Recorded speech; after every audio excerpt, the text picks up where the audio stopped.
The last and newest game at the time of this video is Polygalactic Hunter. This game is much like Bounty Hunter in the sense that you'll be purchasing a hunter and sending that hunter out on missions to potentially earn rewards. However, there's a few differences. This game actually brings external utility to this project by incorporating external tokens. You can earn additional tokens such as Arcadium, doge, and even Weth. Your hunter will be able to level up by completing missions as well as earning rewards in different tokens. Some of these missions are set up so you statistically will make a profit by playing, and you can see this listed as the player's edge.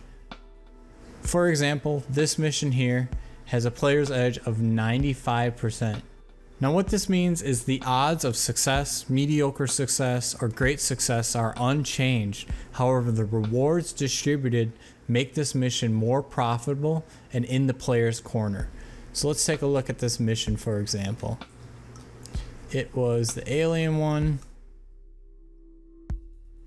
Defend the locals against the bug invasion. Current cost is 60 GBNT, which is around $5. And here you can see the potential rewards for the missions. So the lowest tier success earns you $6. So it costs about $5 to play, but your lowest tier of success is $6. So you're already making $1. Regular old success will net you $12, and great success could earn you $24. But as you can see, this mission has a required level to play of 76, meaning your bounty hunter has to be level 76 in order for you to do this mission. And that brings up our next point. Leveling up your bounty hunter can unlock higher tier missions as well as slightly better chances at success in these missions. Since my bounty hunter isn't level 76 yet, I'm unable to play this mission, so I'll show you a different one that we can play.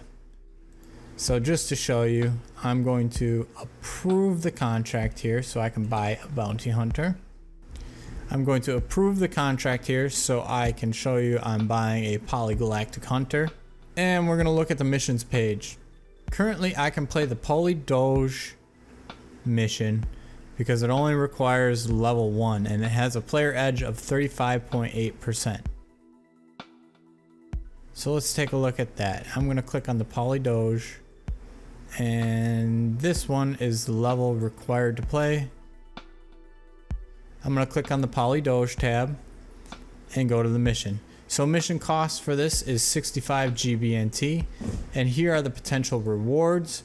1 billion doge for mediocre success, 2 billion, and great success for 4 billion. So let's start this mission. Alright, so mission was complete. Let's take a look at the results. And I want to see the important thing. I want to see if I win some money. So I won 1 billion doge, and currently doge is 0.00000045. So let's do a little calculation here.